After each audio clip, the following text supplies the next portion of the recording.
I'm gonna stop when I wanna stop, not when you wanna stop.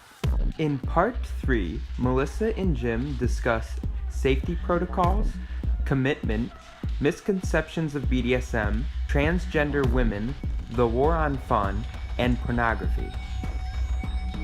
Targeting of female pleasure is such a weird thing because I know it's a control mechanism. You know, when I was in Africa, dealing with female genital mutilation, everything like that, as a control mechanism. You did mission work? I was in the Peace Corps. Okay.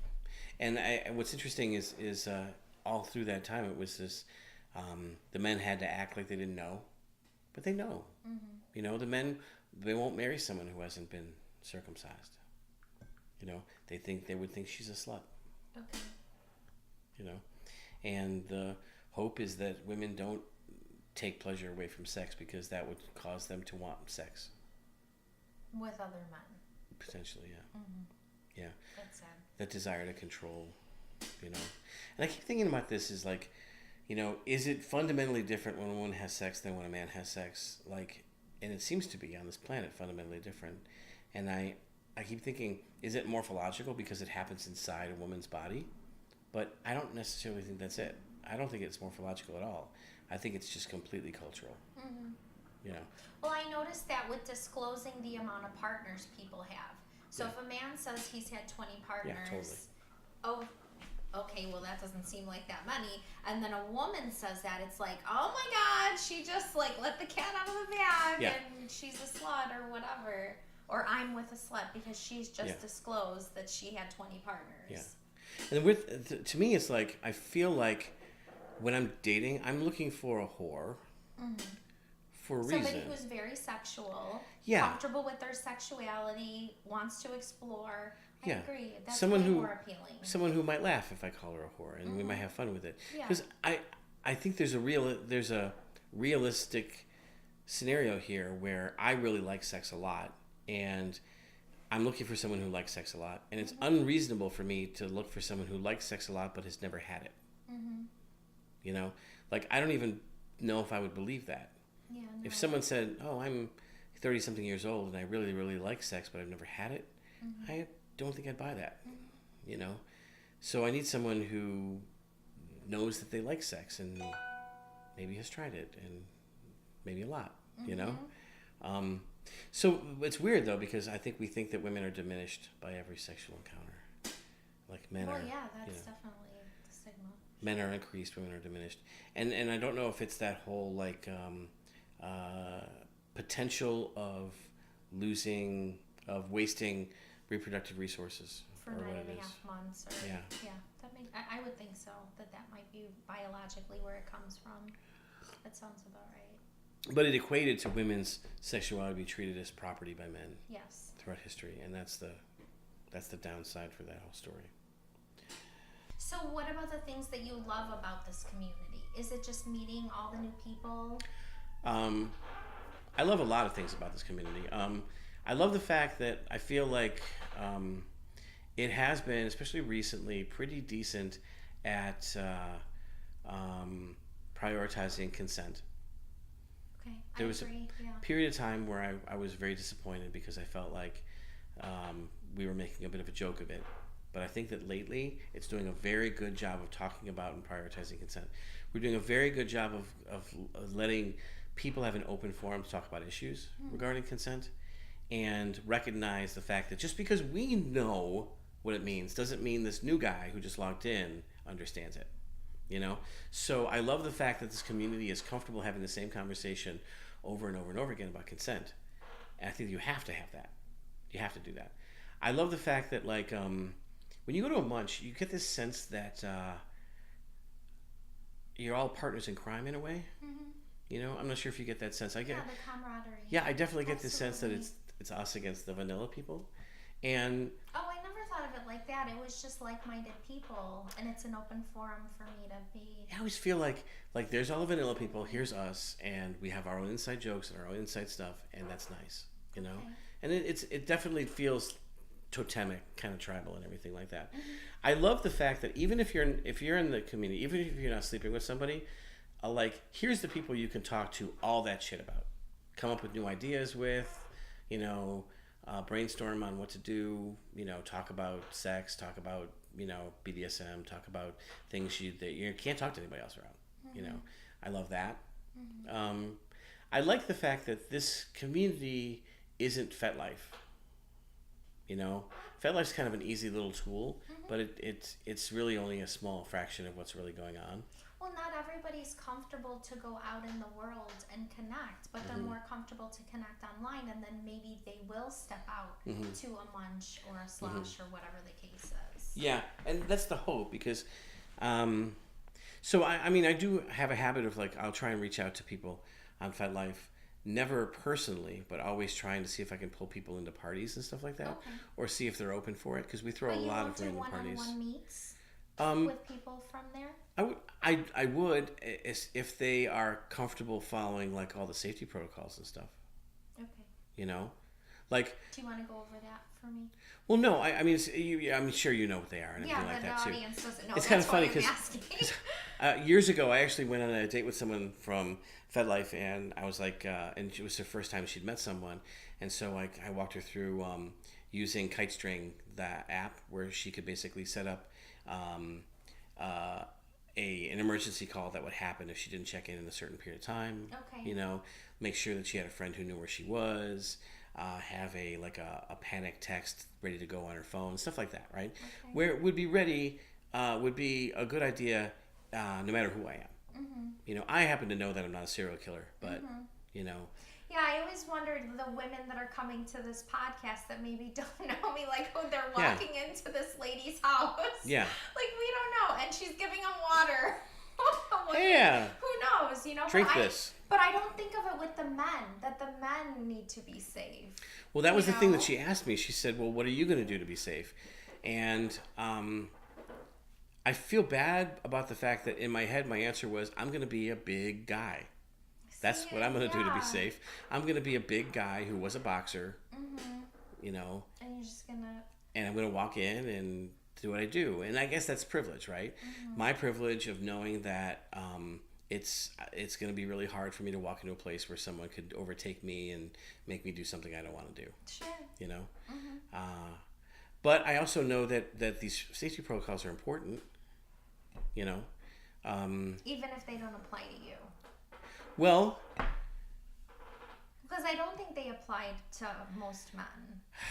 And I don't think that it should be that double standard. I know. I hate the fact. Yeah, it's not equal. I hate the fact that this is a girl who was 110 pounds. I feel I hate the fact that there is this thing.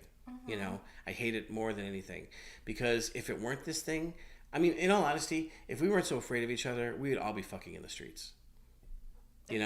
So I over and over again, I keep thinking to myself, can we find a way to not be afraid of each other? Can we find a way to make it possible for someone to fall asleep, dead asleep, lying on the ground naked, and have someone take them home and take care of them and cover them up, and no one do anything?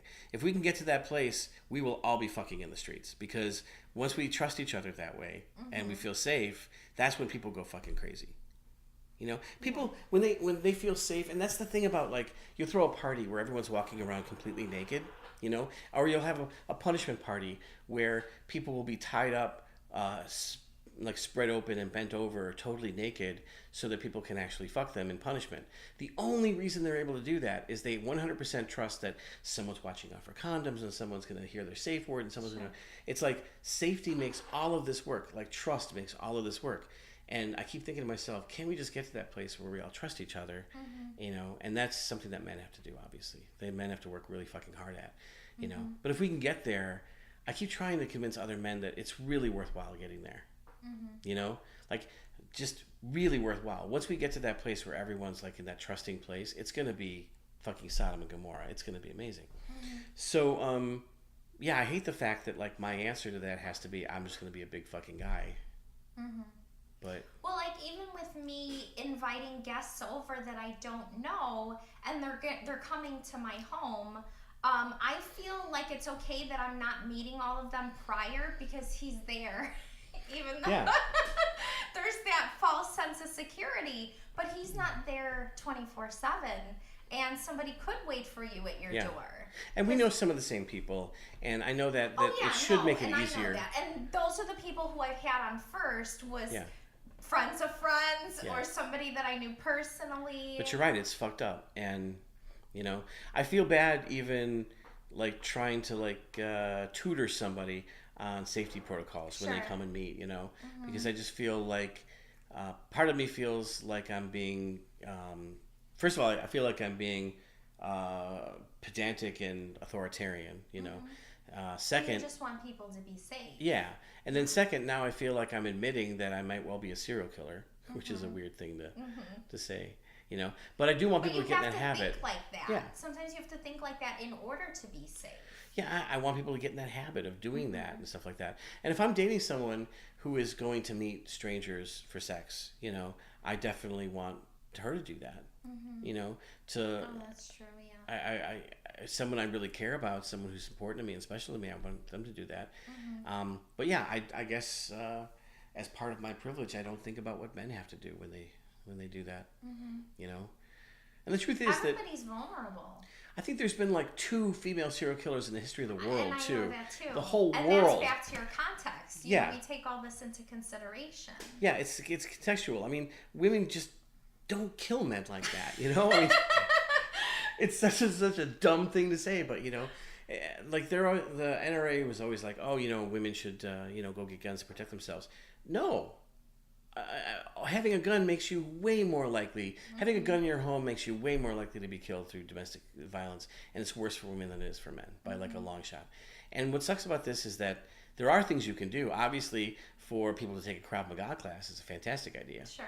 You know, we don't talk about how successful martial arts is at actually like helping people manage and control violent situations. It's incredibly successful.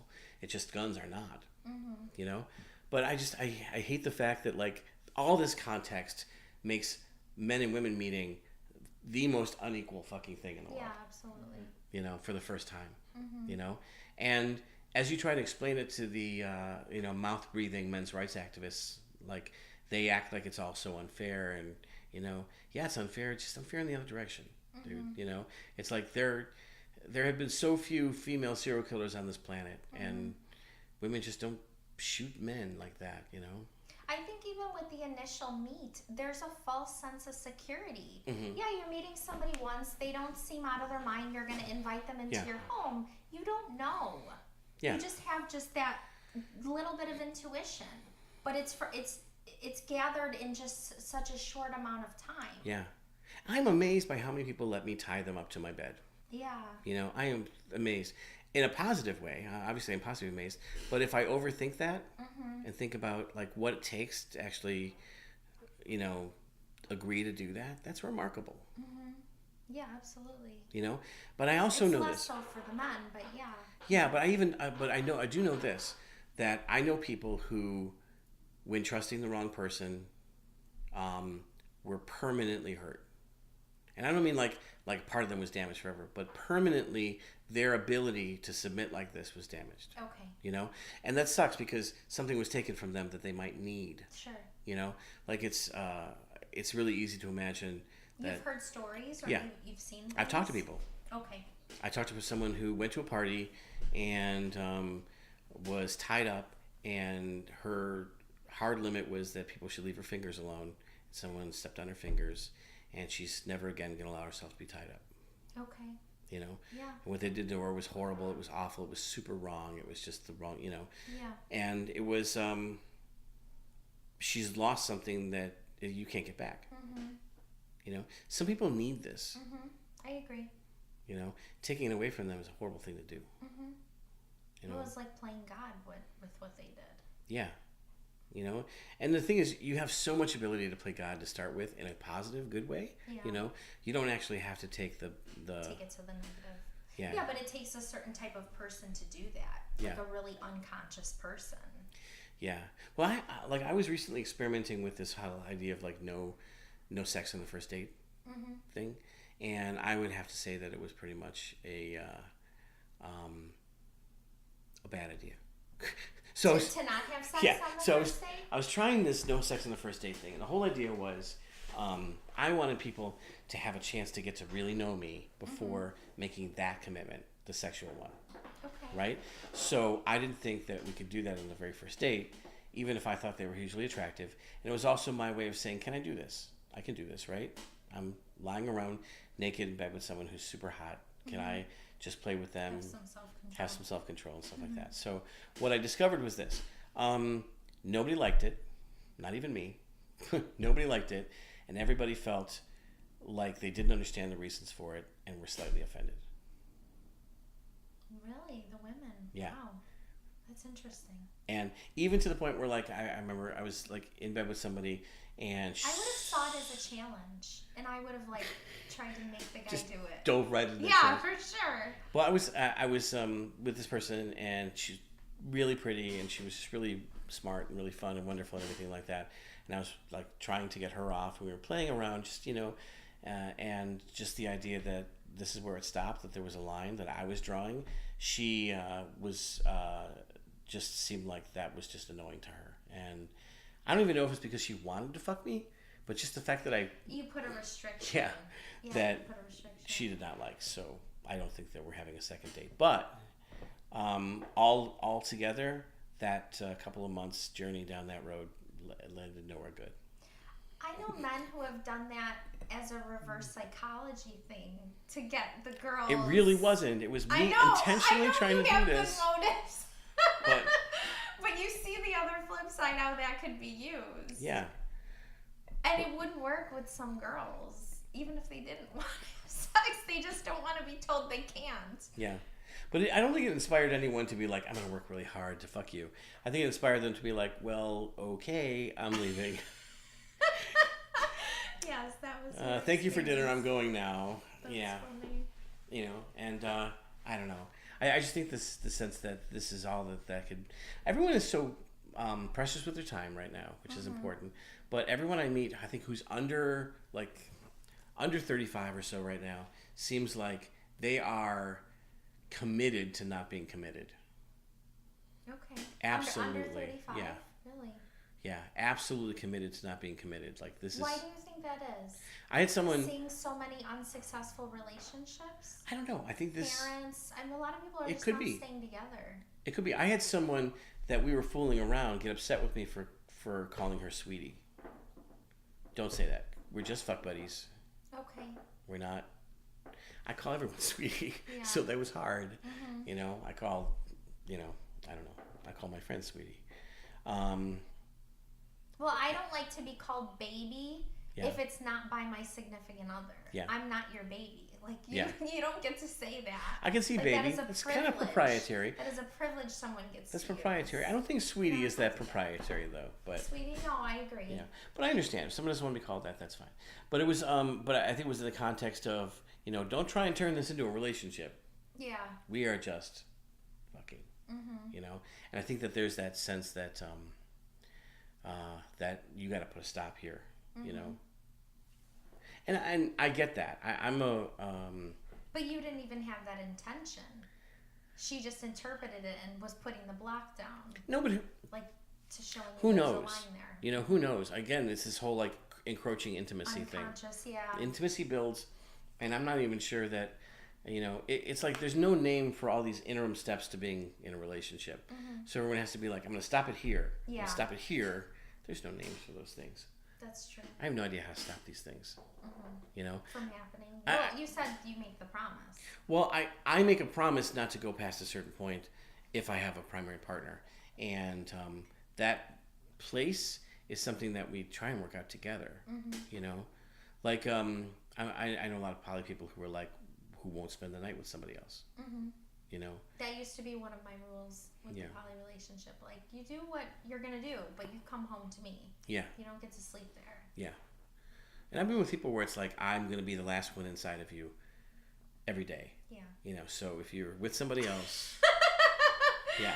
Uh-huh. That's the rule, Yeah. And that's a rule that I've seen work, no matter what. It forces people to fetishize their partner's experiences and stuff like that, which is it's fun. also forcing them to connect again.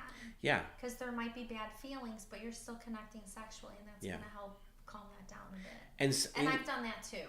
that situation. And here's the thing too, that some people, they were just temporary fixes for me, but in the end, it was just not right for me. Yeah, and I'm sure that it's not right for everybody, but that's the thing is, you never know what things mean to people, and you try and find ways to make it mean the same thing, but like you will never know what it means. That'd be great. Thank you so much. Never know what it means for someone in particular to spend the night. Mm-hmm. Is it no big deal, or is it this is the most intimate thing in the world to me? Even you're sleeping, you're touching, you're bonding. Yeah. I mean, I've had sex with someone and it was supposed to just be a one-night stand, and then we spent the night and, one of us is asleep while the other one is moving closer. There's some kind of bond that's being formed, and it turned into a relationship.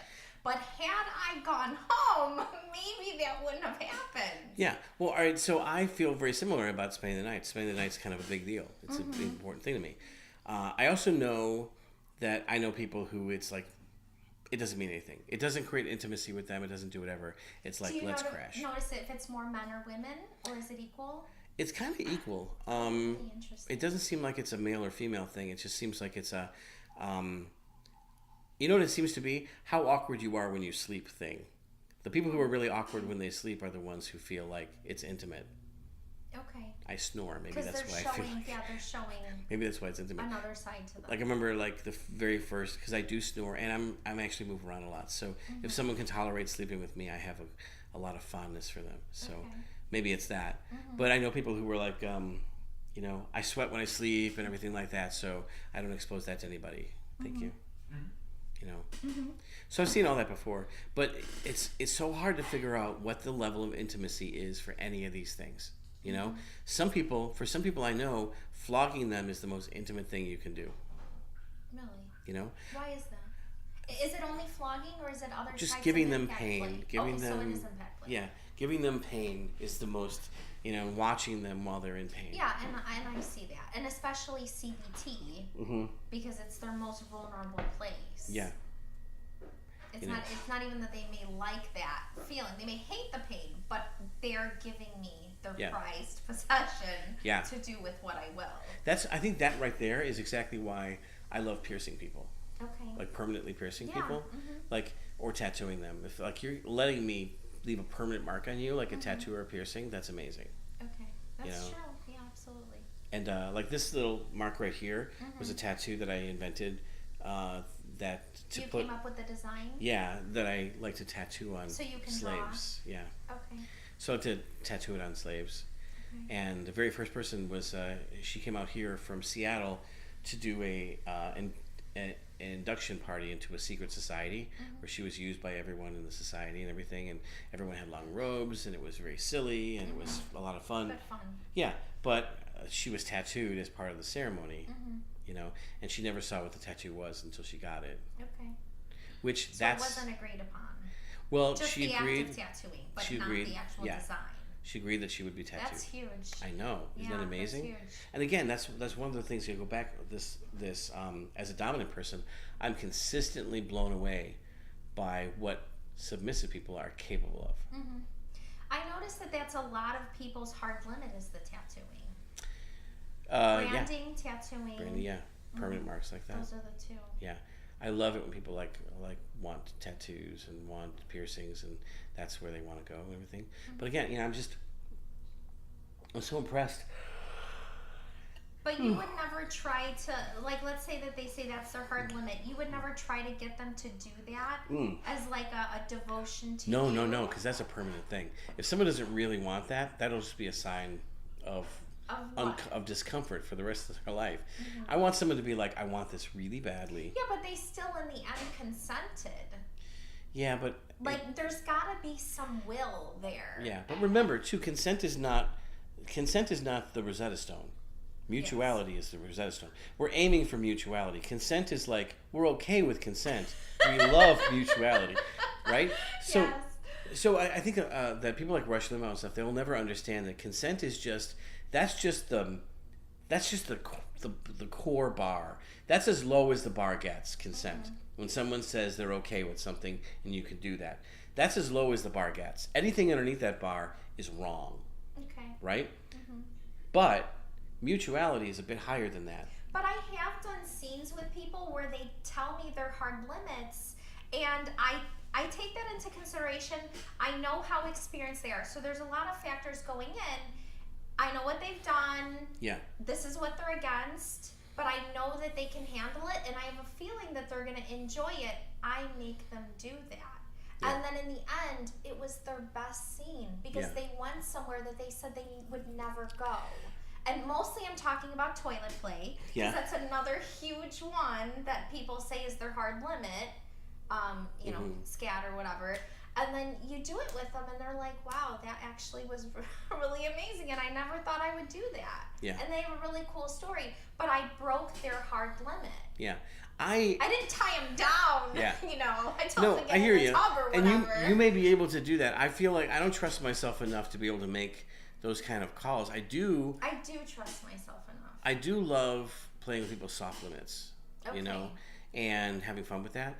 But for things like permanent marks and stuff like that, like I desperately need people to be like, I want this really bad. Like for example, a permanent mark, yes, but something as simple as toilet play, that's going to be washed away. That's not a big deal. Yeah, it was still. I still take a lot of care with that. But let's say for like piercing someone's nipples, I will never do it on the day they suggest it.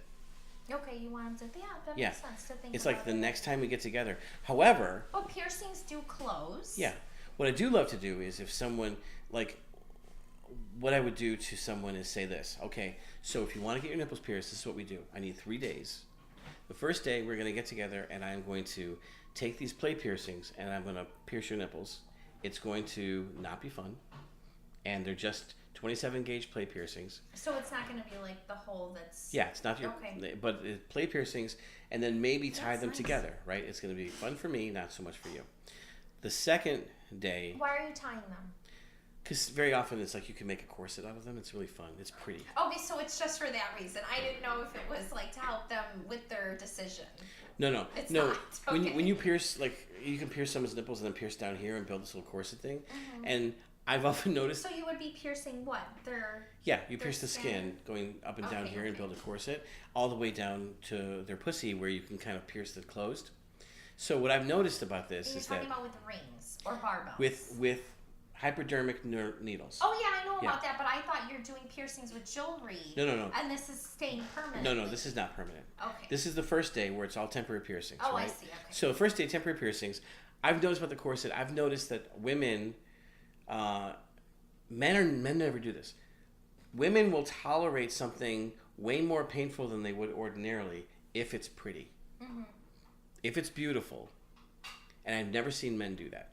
Women will. Women will. Yeah, I agree. Right? So if I want to do a piercing scene on someone where it's like 3 times larger than they've ever done before and it's going to be really lovely and I map it out for them, they're much more likely to do it if it's really beautiful. Okay. You know? So the ribbon and stuff like that, I don't know what that is. Does that mean that women have a bigger commitment to beauty than men do or something? Or I don't know what it is. Well, we enjoy it, but it's also expected of us. Yeah. But to be beautiful, to be feminine, to like pretty things. Yeah.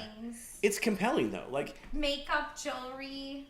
Like if you do a wax play scene with women and you do it with different colors and you do it like beautifully, even if it's incredibly painful, they're much more likely to tolerate it if it's gorgeous.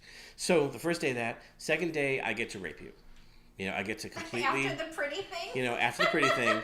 Second day, which might be a week later, might be a couple days later, whatever. Okay. And then the day that you come to get pierced, I can't be nice to you.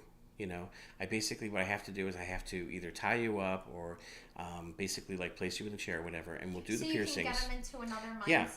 So I need someone to be able to back out of this if it's permanent. So I need to give them... You really like get the consent going and it's just like, it's crazy. Well, it's not, it's awesome. This is consent. Up here is mutuality. That's what I meant, I need them to be like, I want this more than you do. You know? And stuff like that. To make sure that they really do. They really want it, you know? And because for me it's like easy. I have a bunch of like, obviously I have a bunch of piercing stuff. I have a bunch of like rings and barbells and things like that and everything. I have an autoclave. I have, you know, so I can do all that actually in my room. You have an autoclave in your room? Do. That's awesome. Yes, and a Sharps jar in my room, which I got recently that I was throwing to away. dispose them? Yeah. Oh, that's awesome. Okay. So you try and hide that stuff, but you know it's right there in the open. Yeah, so I found too that I have like a one of those room dividers, and this is the best thing ever. Everything that you kind of don't want your parents to see just kind of goes behind the room divider. And then what you do is when you're done with the scene, you can actually throw everything over the room divider and then like clean it up later.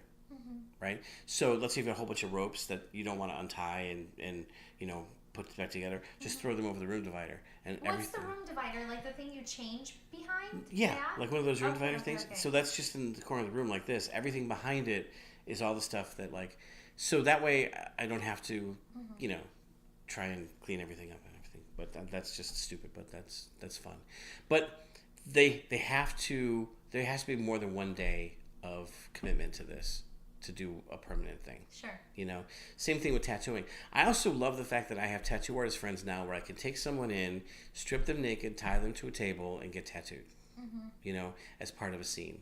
You know, where. But you're actually doing tattoos yourself. I'm not. Oh, the you're tattoo not. artist is. Oh, you're not. No. I thought you were. Okay. No, I would love to do that, but I don't trust myself to tattoo someone yet. Okay. I've done it without ink with the gun, just to torture someone. You know, but. And again, I love this idea of doing embarrassing tattoos that come with their own cover-up for later. So that's kind of fun, you know. But being able to take someone to a tattoo parlor, tie them up, you know, insert something in them, whatever, make this part of a scene, music and everything, blindfolded while they're being tattooed, you know, that's really fun. And that's another thing I like about the scene here in Chicago is that there's enough tattoo artists and piercers and things like that in it to make it really fun. You know, into the BDSM scene. Yeah. Yeah. And the BDSM scene here in Chicago is pretty vibrant about stuff like that. You know, we have a lot of fun people to play with and, you know, professionals. There used to be a lot more nurses in this city who were kinky.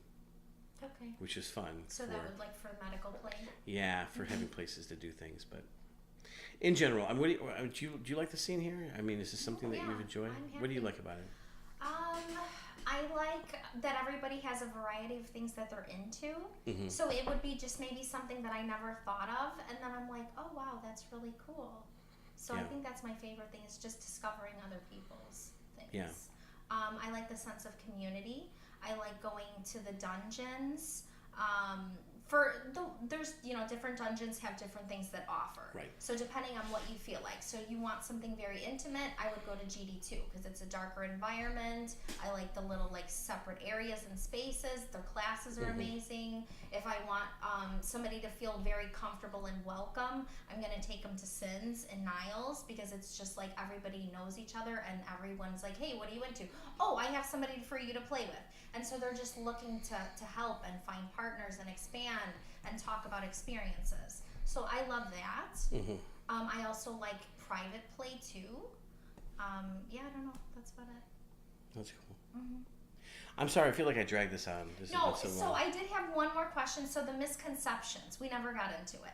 So what are your what do you think the misconceptions are of BDSM?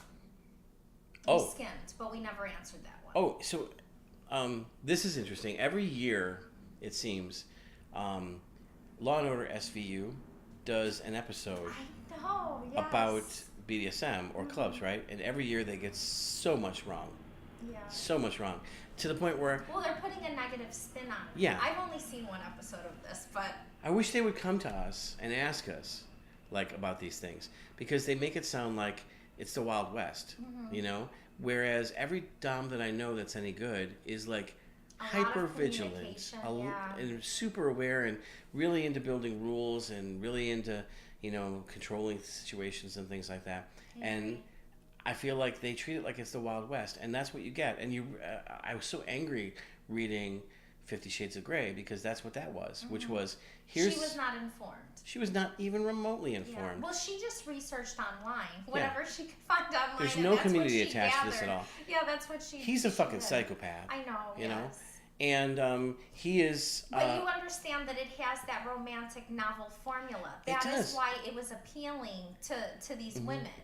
And the thing is, I recognize the fact that the story of O has the same problems. You know, that the story of O is not healthy. But we all turned it into something that we could role play and play around with, right? Same thing with The Story of the Eye by George Bataille, you know? Some of these, like, famous pieces of erotic BDSM literature. 120 Days of Sodom. All these things are horribly non-consensual, and, you know, but we turned them into The Misfortunes of Virtue, you know. We turned them into something consensual and fun. And so I know people will do that with the 50 Shades of Grey. I know they're going to think smart about it. But it upset me so badly to read, because that's what people think. That this is a bunch of narcissistic fucking sociopaths beating people up because they need it so bad, you know?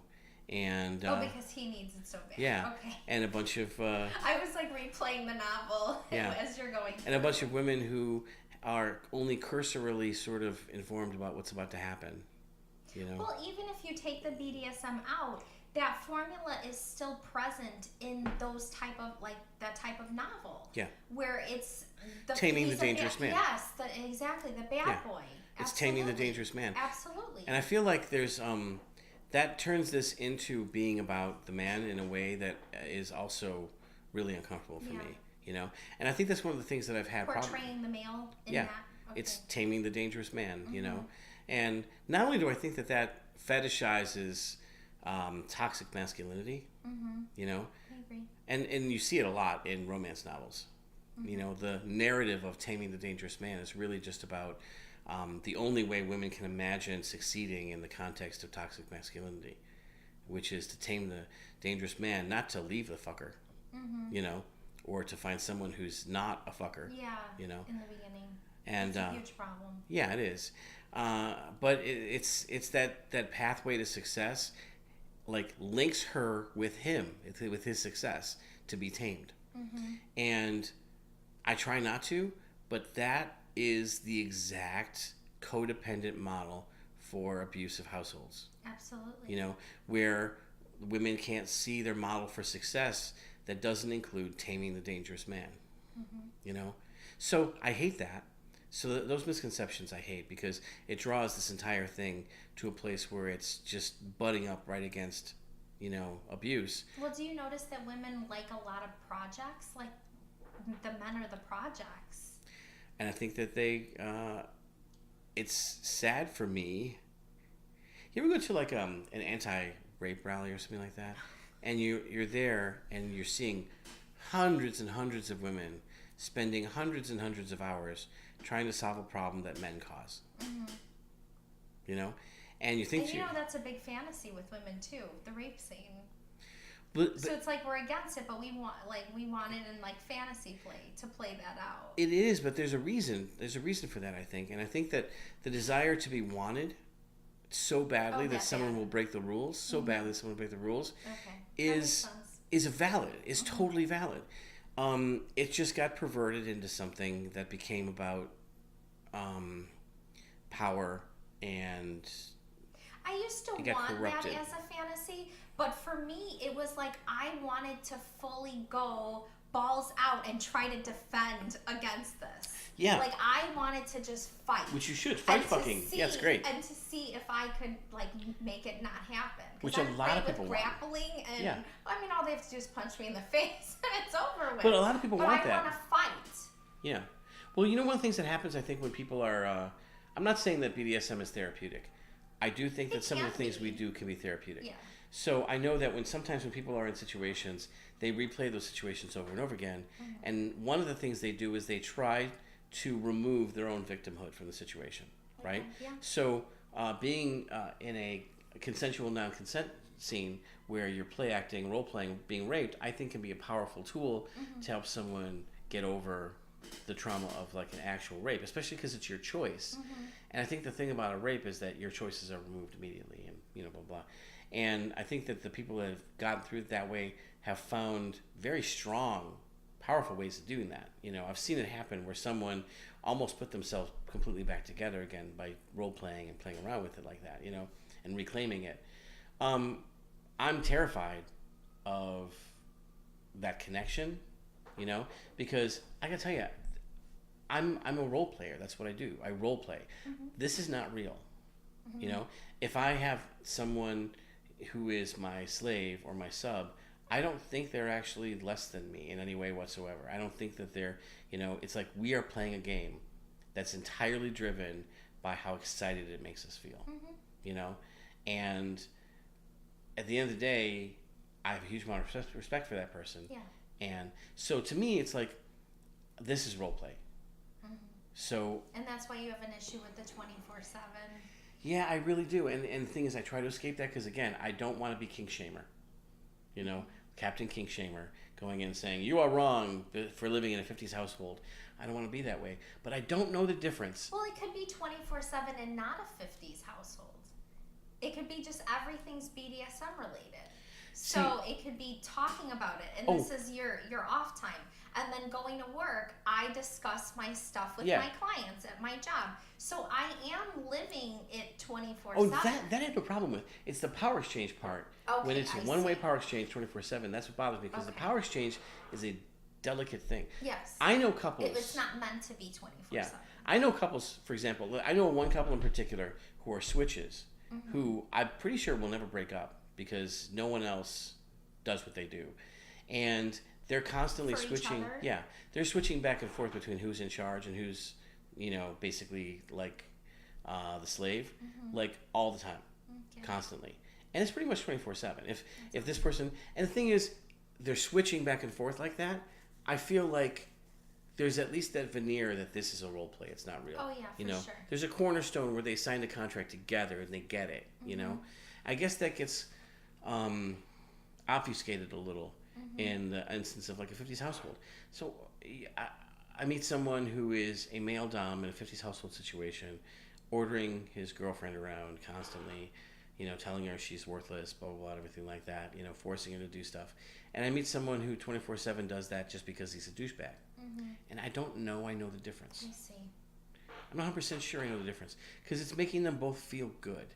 And the women are tolerating it, and maybe even some of it makes them feel good. Yeah, yeah, it is. It seeps in. Yeah, and maybe it feels good to them in some ways, because I know that Yeah, I have an issue with humiliation play for that reason. I feel like I am damaging. Yeah. I don't want to further damage people. Exactly. I don't want to either. And the thing is, we all know this. Stockholm Syndrome is real. We know this because we've seen it happen. And I think it's a real biological, genetic thing. Like throughout history, very many situations where women have been kidnapped by men, and that was likely your fate thousands of years ago, to be kidnapped and impregnated by some man. That is not an unlikely fate thousands of years ago. In caveman time, it was almost a definite fate, right? So your choices are to continue to fight and to die, which removes you from the gene pool. You are no longer part of the gene pool. Or submit. Or to escape if you can. Oh, that's true. And reclaim your reproductive authority over your own body, right? And if that's unlikely, your absolute best genetic choice is to stay and fall in love with your captor. And I think that that's exactly what the human brain does, because we are descended from people who made those decisions, and we're descended from the ones that actually made decisions that allowed them to stay in the gene pool. Yeah, that's true. So I think that if someone is convinced that they can't leave, and I think that in all honesty, arranged marriages do that. Why do arranged marriages have a much better? That's actually what I just thought of, like rate the of success? Yeah. Because people feel like they can't leave. Yeah. Once they feel like they can't leave, their best genetic imperative is to just fall in love and let it happen. I've read articles saying that arranged marriages have a higher success rate. They do. But they don't say why, and I think you might have just touched on it. I think it's this, and it's sad to think that people are basically culturally kidnapped, and they feel like they can't leave, and so Stockholm Syndrome takes over. I hate that feeling that's the truth, but I kind of feel like it is.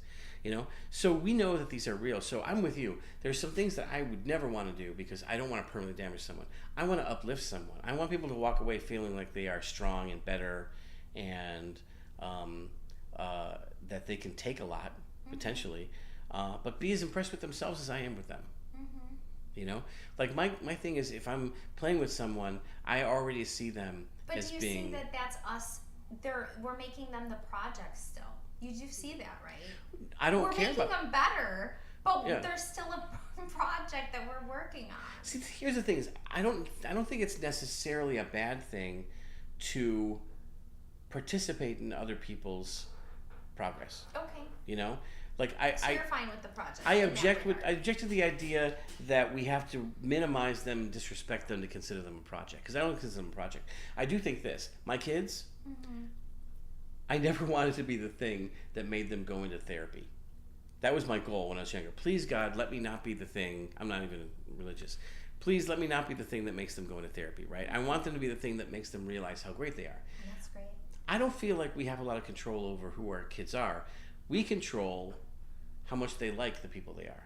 Mm-hmm. We have a huge amount of control in that. Sure. You know, kids can tell if you're enjoying the hell out of them or not. Mm-hmm. You know, so like young parents, I think, like, what's your biggest commitment? Just enjoy your kids. Mm-hmm. You know, have fun with them. Like, laugh at them, with them, you know. Show them that, like, they are something that you're enjoying being with, you know. Mm-hmm. Take opportunities to be with them that, you know, your time and stuff like that. So I don't think that's treating your kids like projects. I think it's participating in their development in a way that's responsible. Mm-hmm. You know, on this planet, I think we're kind of all participating in each other's development in a way that's responsible, hopefully. Well, I've just noticed it, and with DOMs, that they say that we're trying to better these people that are our subs. Well, we don't have a choice because we don't want to make them worse, right? So that's all we get. We have to accept the fact that we impact the people around us. Mm-hmm. We have to, you know. Yeah. With my friends, I don't want to feel like I'm making them worse. I want to feel like I'm making them better. Mm-hmm. So we go back to the humiliation. You feel like that's making them worse. I feel like they may ask for it, but there's something there that's making them ask for it, and I don't want to feed into that. I think you may be right, and I think I'm right there with you. I think that you may be right, and I think that the body shaming image for a lot of women of size in this culture is so pervasive that that's a cultural hot potato that I'm really uncomfortable with. Mm-hmm. You know, like I'd much rather find ways to, like, as a photographer, I've managed to shoot people who didn't think they were beautiful and make them beautiful, right? To where they looked at the photograph and they were like, wow, damn, I look really good, right? Okay. And it's not because they're not beautiful to start with. It's just because, like, self-image. Yeah, and the truth is that you can pull a lot out of people with a camera. You know, mm-hmm. You can pull out things, and sometimes you're looking at someone, you're like, they don't even see that's their best quality, and that's cool, and they look great. You know, like I hate it when you're talking to someone. Are you talking about angles and shadows? I'm talking about angles, but also like attitudes and things like that. Have you ever done this where you're talking to someone who doesn't think they're very attractive, and you're like, wow, you have a beautiful back, for example, and you don't see it all day. Mm-hmm. Everybody else does. Mm-hmm. You don't see it, you know. I was just talking to this girl who, like, was down on herself for the way she looked, and she had, like, an amazing butt.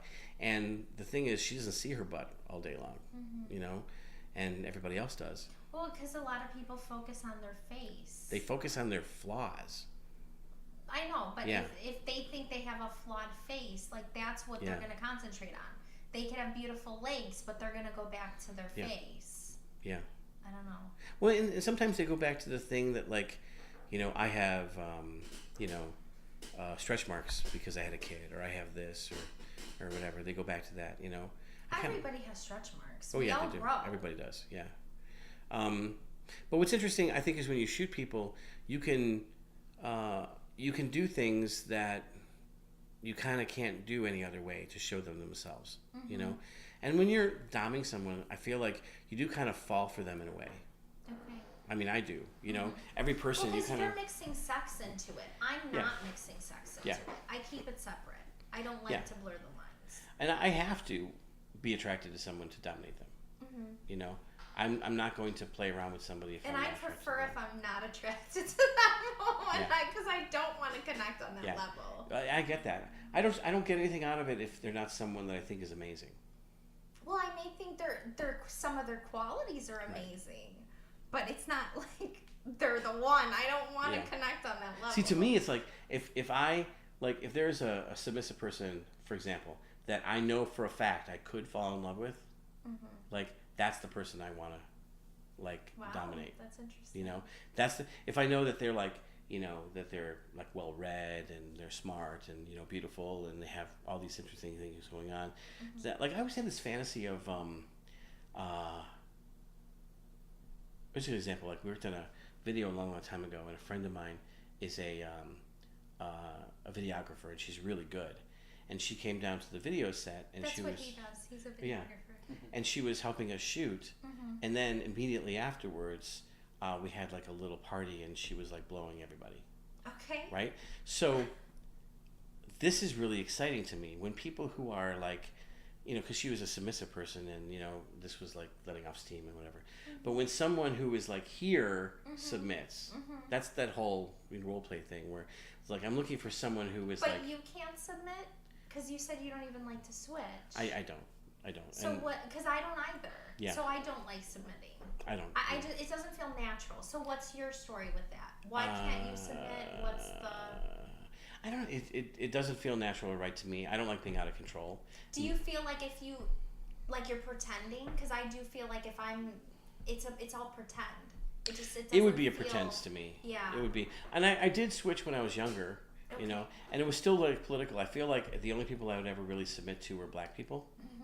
And I think that was that where your politics start to like, sure, yeah, you know, roll over into your fetishes and stuff like that.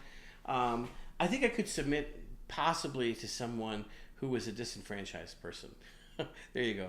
That's the political part. You know, like, for example, it'd be much easier to submit to someone who was like transsexual or someone who's black or someone who was minimized by our culture. You know, but it still might just be an intellectual exercise because I'm not sure that I could feel it. Feel the full submission. Yeah. Because I just don't.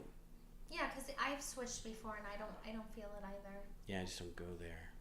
You know? Or I want to control a scene, or I've figured out what are we going to do exactly, so I'm still controlling everything. And as I said earlier too, I think that I need to adore someone so much, and it's hard to imagine someone feeling that way about me. Okay. You know, like I wouldn't believe it. You know, so I probably wouldn't trust it. You know, makes sense.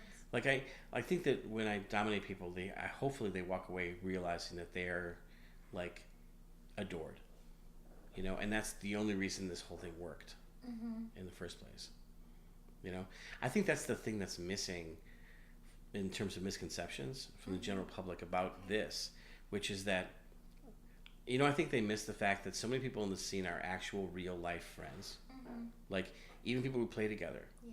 You know, and I don't see that. I mean, I wish I could see in popular culture where they understood that here's two people who are, you know, going out and hanging out and having Thai food together, and then like later on that night, they're beating each other up with flogs and fucking each other with dildos, you know, and saying horrible things to each other. That's what this world is.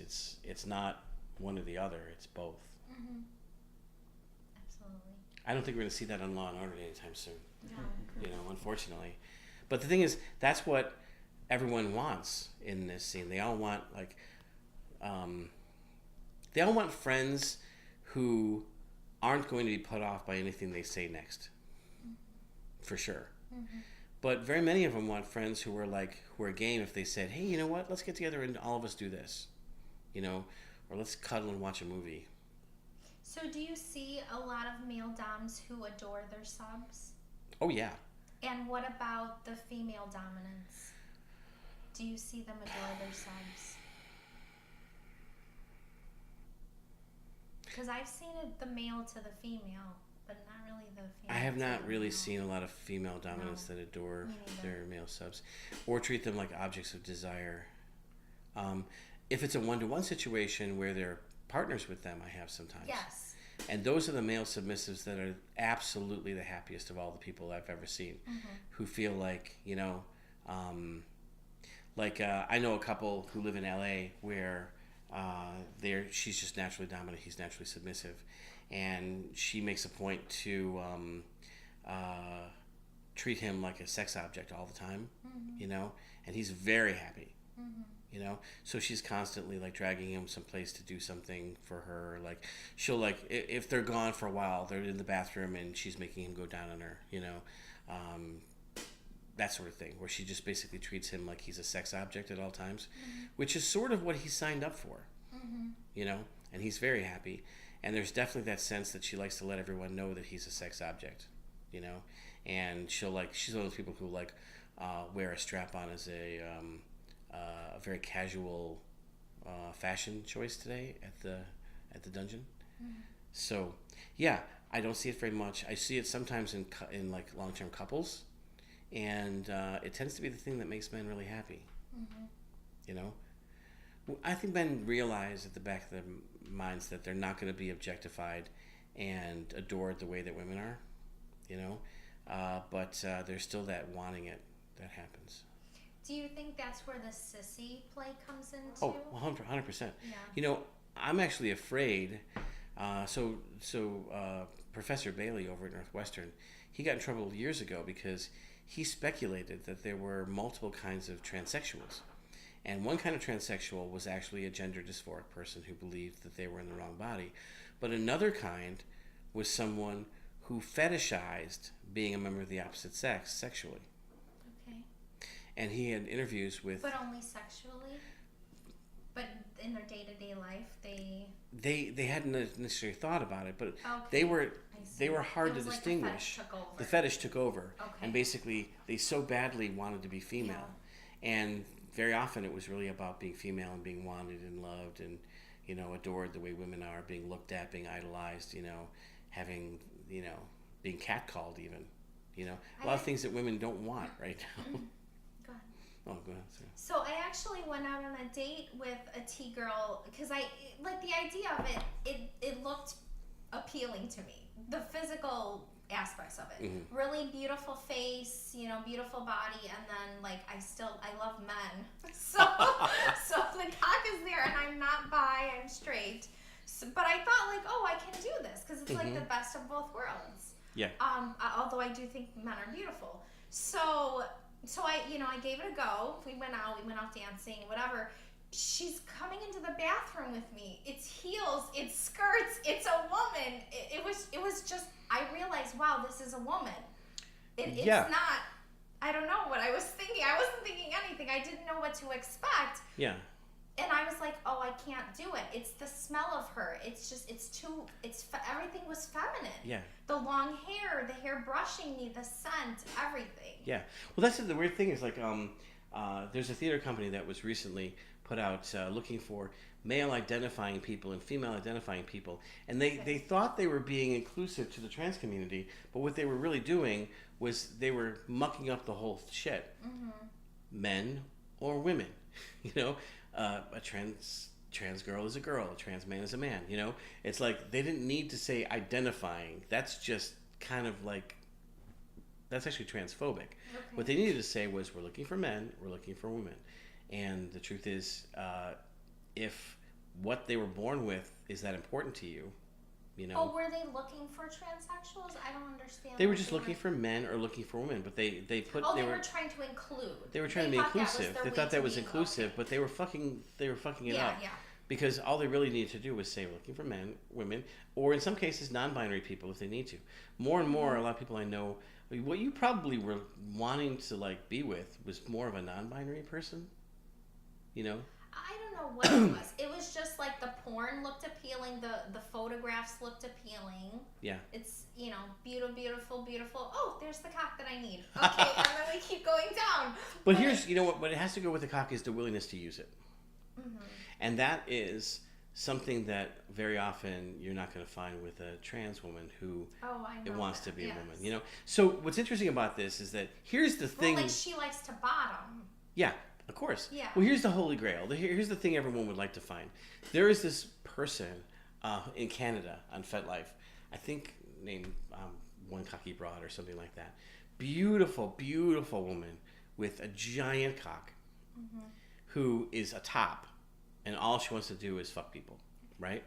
And is a very well visited, like profile there, you know. And all you can think is this is a bit of an outlier situation, you know. You don't really see, you know, trans women who are so committed to their femininity. Dominant too? Very dominant. So dominant a top. Very committed to her femininity, while at the same time still a top who likes to use her cock to fuck people.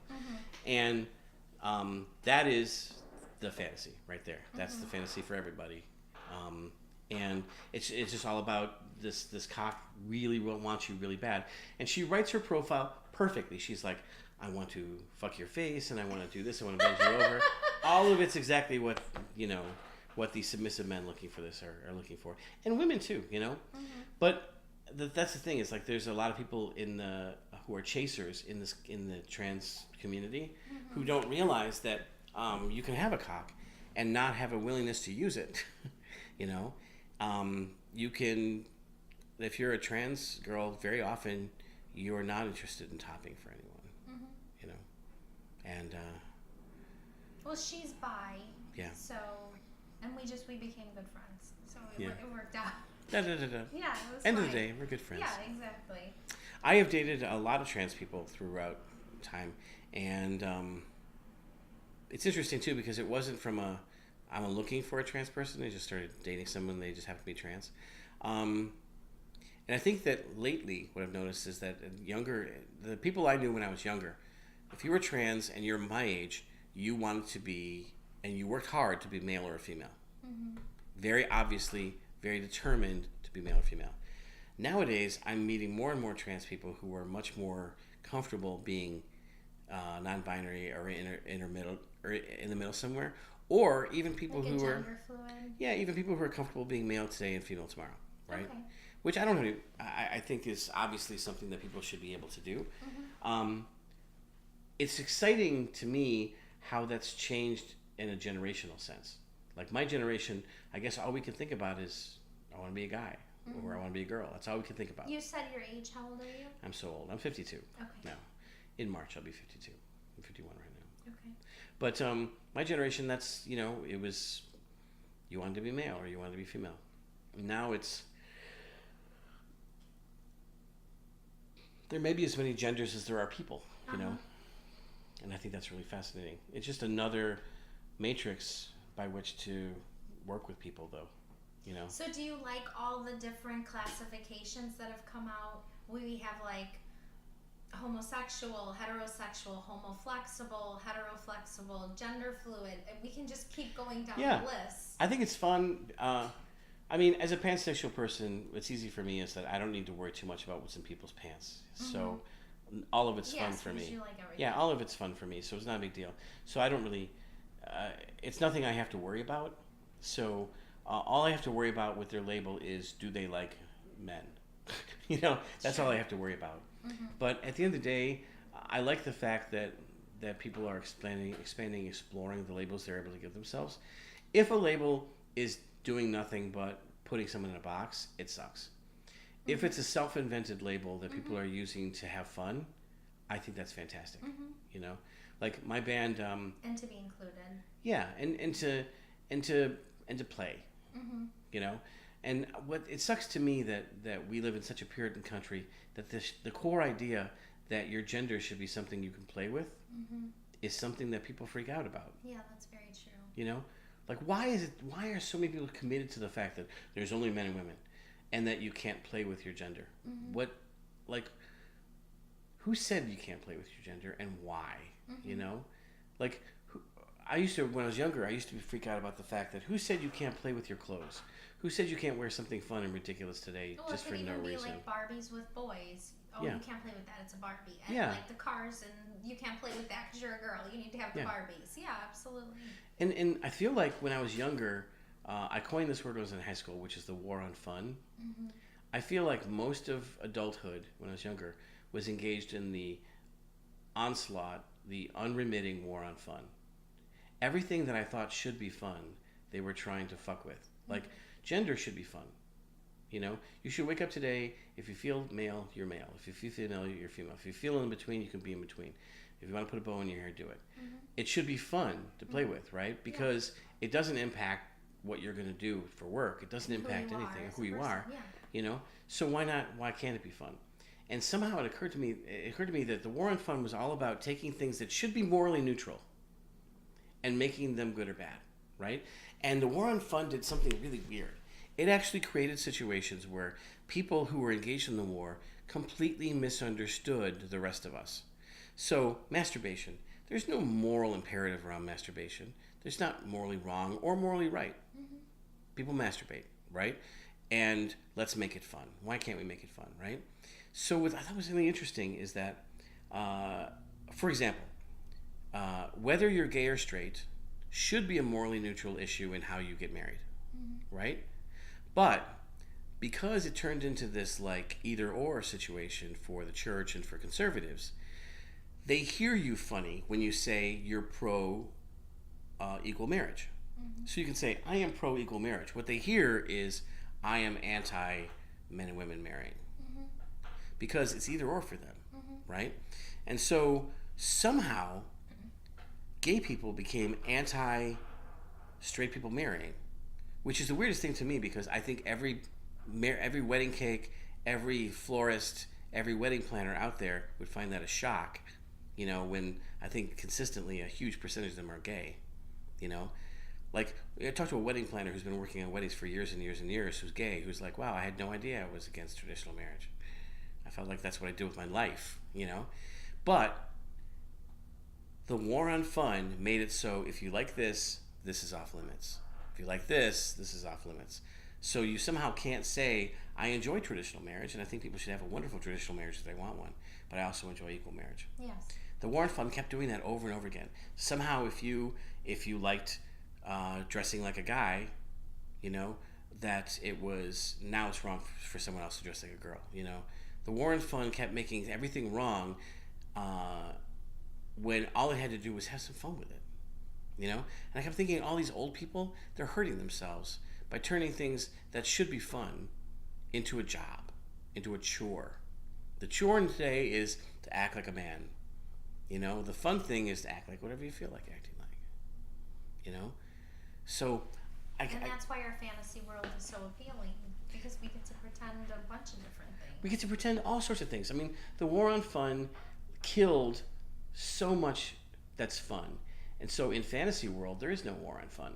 You know, if you wake up today and you decide that you are horribly submissive and you would like to crawl around naked and be beaten with a broom, you know, we can make that happen. We can make that happen. Yeah. And the thing is, there's no moral objection to that. There's no moral reason why you can't. It's not immoral. It's, you know, you like having a broom shoved up your ass. There's nothing immoral about that. If the person shoving a broom up your ass enjoys shoving the broom up your ass. Sure. And you also should probably have a little rim so it doesn't go too far, because I've been there before. But that's the thing, is like, I feel like BDSM is the solution to the war on fun. War on fun is endless. It goes on forever. It's basically a whole bunch of American people saying, don't talk Spanish too. Why not? What's wrong with having 16 languages in the country? You know, is there any, you know, do you have a problem with that when you go to England and everyone's talking all these different languages and they're having fun? They're just speaking the language they want to speak. They're having fun. That's amazing. All right, I could be wrong, but you know, when growing up, I feel like a lot of my friends who were bi, all of us had to figure out, are we going to get good at meeting and picking up men, or good at meeting and picking up women? Because they're different skill sets. Because they were bi as well. Yes. Okay. A lot of my friends. So they're totally different skill sets. Like, picking up men is about advertising yourself. Sometimes just taking your shirt off when you look good. You know, but it's about advertising yourself and why someone should be with you. It's like the peacock. It's very much peacocking. Yeah. Totally peacocking, right? Picking up women is more about letting them know how great they are. Sorry about that. So picking up men is about letting them know how great you are and why they should be with you. Picking up women is letting them know how great they are and that you notice it. He just hit it on the nose, because that's actually, yeah, that's it. And you have to notice it, and you have to notice it the right way. You can't compliment a woman on something that she does not think is true. Because so how would you even pick up a man if he's trying to impress you? How could you even do that? It's two men in a very mutual situation. It's two men trying to impress each other. Okay, and it's that makes sense. And what you'll do is you'll take your shirt off, they'll take their shirt off, you dance together, you go home. You know. Look at this. Look at this. That's awesome. You know, and like that. With women, it's like you cannot bullshit. It has to be in the moment. So like there's no lines that work, right? You have to talk about something that's happening right now. It has to be real. So if you're going to find a way to compliment a woman, it has to be on something that really is really true and that she believes is really true. That's true, yeah. Otherwise, you are bullshitting. And so you need to know her well enough. So you have to listen to start with, right? So these things are so different, right? And I thought the women one was harder, so I dove into that one. And so I feel like that's kind of where I'm at with it. I also, because it's easier just to figure out who they are and what you like about them and compliment them than. It's not easier, but it's actually is harder. Picking up men, it is, but picking up men requires that you do peacock, and I'm not good at that either. You know, like you gotta. But you don't think you're doing that with your alternative look? Like everything. You have the shaved sides, the sideburns. I'm just a freak. I look like a freak. So if I were like, But that alternative look is appealing for some people. Maybe for some, but because it's different. Yeah, but these are all messages. I can't believe that. Yes. But you know what? I think it's different for men. It's like you have to be there. Showing yourself off, and then noticing that they are showing off their. Yeah, you have to say you need to be with this right now. Okay. You know, and that kind of approach will drive women crazy. Women will be like, no. I don't need to be with that right now. Go away. You know, if that's the first take. So how you pick up men? I don't like cocky for sure. Yeah, it's going to fail really badly. You know, but if someone's really listening to you and they pick up on something about you that you like about yourself and they parrot it back to you in a way that's sensible, that might actually make you listen to them for like 5 more minutes. That's what the pickup artist community is teaching the men to do. I think that. Not all of them. It's unfortunate that they might have like landed on what's real. They did figure out something. It's unfortunate because I know what they're trying to do is not exactly very ethical or anything like that, you know. And also, it shouldn't be a game. I don't think things should be a game. I think that like talking to people about things that are happening in the real world should be the thing you do when you're meeting a friend, anyways. Okay. Right. So if I'm just going to meet somebody and I'm talking about the song that's just playing right now and about what's happening immediately. That's unfakeable. I'm in the moment. You're in the moment. Let's be in the moment together. And women are actually very good at not making decisions about how they feel about someone. Some of them, I'm not saying all. And enjoying the moment. You know? Like a woman might actually laugh at you like a few times while you're sitting there and finally be like, oh, this person's fun to be with. You know? And I like talking to you right now because it's much better than talking into my drinks. So I'm going to keep on doing that. And that's a big win. That's what you want, right? You want when you're picking up a woman. Yeah, you just want you want her to ask a question and perpetuate the conversation. That's all. You know? And then the conversation goes one more line, and eventually you guys now know each other and everything gets easier. You know? Once you know each other, everything's kind of like fair game. You know? So it's totally different. But I do like I like transgender people a lot because again, you get back to this whole like breaking the rules, which is weird. I know it's weird, but breaking the rules is like a big part of when I meet people in the scene. Breaking the rules tends to be a big reason why they got involved in BDSM in the first place. They love breaking the rules, you know, and it's not every rule. It's just the rules they believe absolutely should be broken, you know. But I love women, and I feel like my love for men is different, I think, than that for women. I feel like I could have married a man. I could have been engaged to somebody, you know. But it just feels a little different, you know. Like there's a fullness to a relationship with a woman that I haven't gotten with a man yet. Okay. You know, like a completeness. And I don't know what that is. I think it might be because of the fact that like I not only have to respect someone and be attracted to them, but I also have to have periods of time where I think they're adorable, you know, where I feel like they're a teddy bear, you know, and I think there's been very few men where I felt like that with. Okay. That's not dumb. That's dumb, right? No, not at all. But I've heard like with the male and female parts that's like completing the whole, like the whole person, and then that's the attraction. Is that you basically your opposite like genitals and you're coming to complete and make one. But I have to tell you, there have been periods of my life where I thought, okay, women were for emotional relationships, men were for like really fucking good sex. Okay. And then I'd have a relationship with somebody else and I'd be like, oh, men are for emotional relationships, women are for really fucking good sex. So I've gone back and forth on this a few times, you know. And I also know that life would be so much better if they would tell you this one thing in high school. You can sometimes be physically attracted to a gender that you have no romantic attachment to. Mm-hmm. And they never tell you this. So when I was growing up, all these guys were trying to do things, and, you know, they'd sleep over my house, and I'd wake up in the middle of the night, they'd be sucking my dick, and I'd be like, what is going on? And they don't want to kiss you. He was around so many sexual people when he was younger. I didn't run into all these sexual people. You didn't meet people who were like... I was almost 18 when I lost my virginity. Yeah. But I a lot of us, I think, have met these people where it's like they just wanted to like play around with a guy. They didn't want to kiss one. They want to have a romantic relationship. Okay. And I think school would have been like so much better if they would tell you this. They'd like, when you first get there freshman year, like, bing, bing, bing, bing. Okay, ladies and gentlemen, you are going to at some point have sexual attraction to someone you have no romantic attraction for.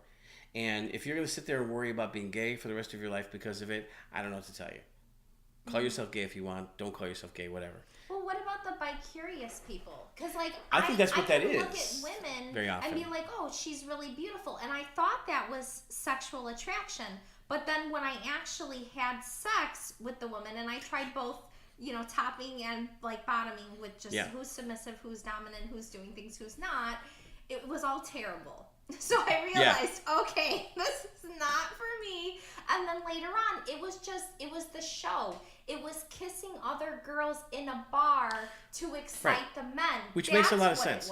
Which, from a biological perspective, what you're showing people is that you are sexually available, but not wasting sexual resources. Okay.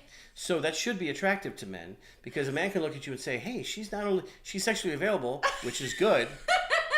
But she's not with a man, so she's not wasting her sexual resources right now.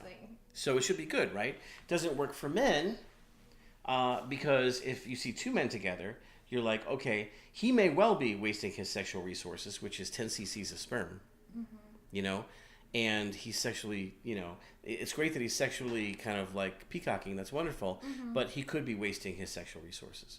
Okay, you know, that makes sense. His is only bloop bloop of sperm. Yours is, you know, 9 months in your belly, and if you're an older woman, you're not wasting that sexual resources. So it should make sense that we're attracted, but that doesn't work the other way, you know. But I feel like so many people will go through this thing, and I know people like this. I think you might know people like this too, where you're like, my friend Chris, she's like, you know what? I would never date a woman and stuff like that, but I love a pussy in my mouth, you know. Or I have my friend Eddie, who is like, I love sucking cock. And I love it even better when a woman's telling me to do it. But under no circumstances will I ever kiss a guy. Well, is that the forced bi situation then that he's into? Well, but I mean, he'll do it on his own too. Oh, he is doing but he has no interest in kissing them or having a romantic relationship. Okay. It's like for him, men exist right here. It's a cock. Okay. I like that. I don't like any of the rest of this, you know. And he would probably throw up if he kissed a guy and felt the beard and stuff like that. It's just, you know, it's just that human sexuality is so fucked up and weird that all we have for that is, well, you're gay curious or something like that. I don't know what he is. Okay. All I know is that he's a very straight person who likes sucking cock. Yeah, and he's figured out that that's his one thing. And hopefully he's figured it out, right? Hopefully he's okay with that, you know. Unfortunately, we don't have a label for extremely straight guys who like sucking cock. What is it? Hetero-flexible, no? I guess it is. It is. Is it? Right? Yeah. You know? And then there's different things. Like I know guys who when they are extremely turned on want to suck cock really badly, but otherwise not that much.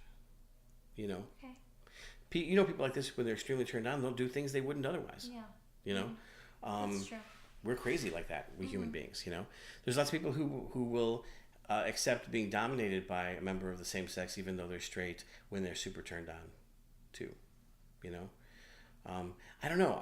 We don't have enough labels for everything. Sure. And I'm real happy that some people are finally able to come to terms with who they are. But it would be so great when you're younger if everyone could like just come out and just tell you what all of us have learned through thousands of years of history, which is that sometimes you're going to wake up in the morning and you're going to want a cock in your mouth. And it doesn't mean you're gay. Or it does if you want it to be. I don't know. Yeah. You make that call. I have a theory. I have all these theories, right? I have a theory that, you know how like, here's Grandpa, who spent his entire life being kind of straight, and then now he goes off with a guy, and he's having sex with, he's romantically involved with a guy, and he's 60 years old. How the fuck did that happen, right? Mm-hmm. So I have this theory that we have, like the Kinsey scale is like this, right? It's like I'm gay or I'm straight, bisexual in the middle. I think the Kinsey scale is a y-intercept of the actual scale. So imagine this. Imagine here is how much you like sex with the, like how intensely you like sex with the opposite sex. Mm-hmm. Over here is how much you like sex with the members of the same sex, right? So in reality, the Kinsey scale goes like this, mm-hmm. right?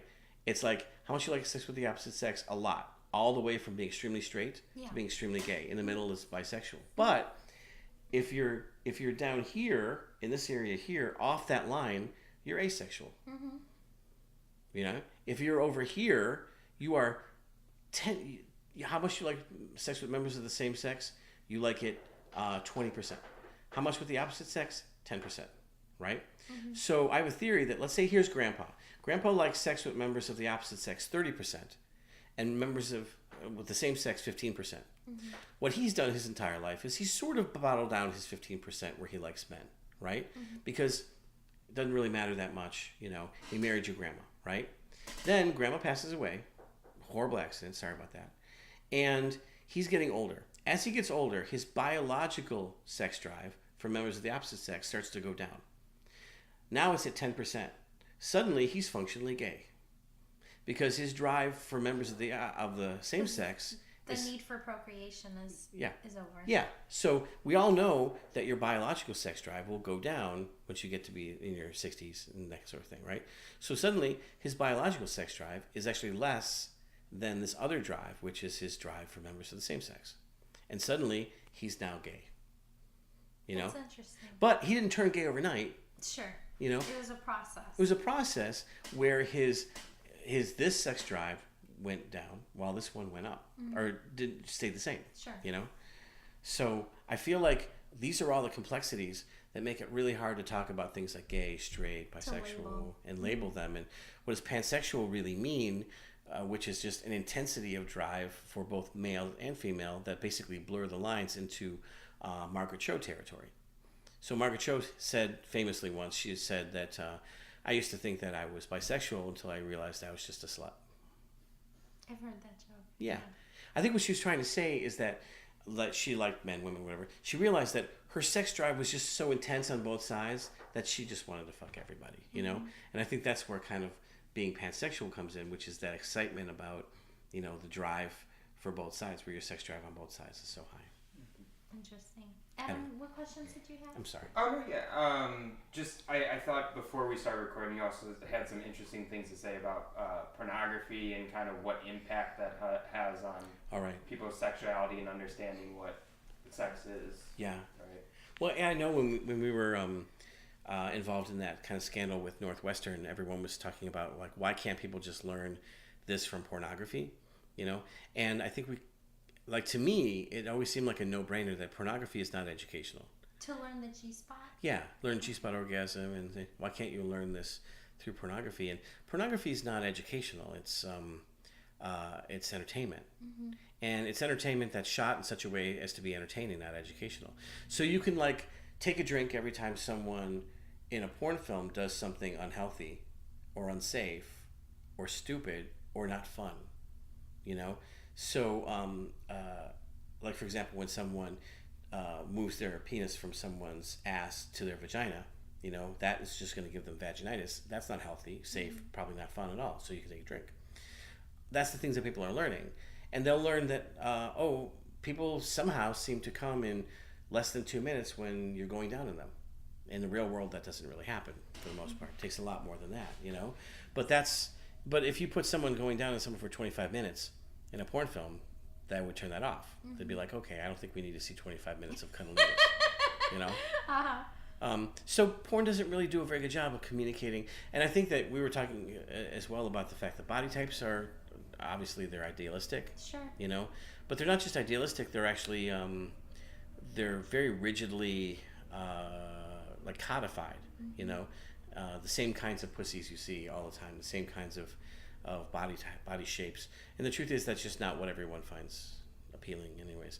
And then the men, many of them have such large cocks that a lot of guys will feel insecure about their statistical 5.5 inches. So do you think it's unhealthy to watch porn? I don't. I think it's unhealthy not to realize that porn is entertainment, you know? And I have a huge amount of respect for porn performers. It's a lot of work, and you do a lot of good work.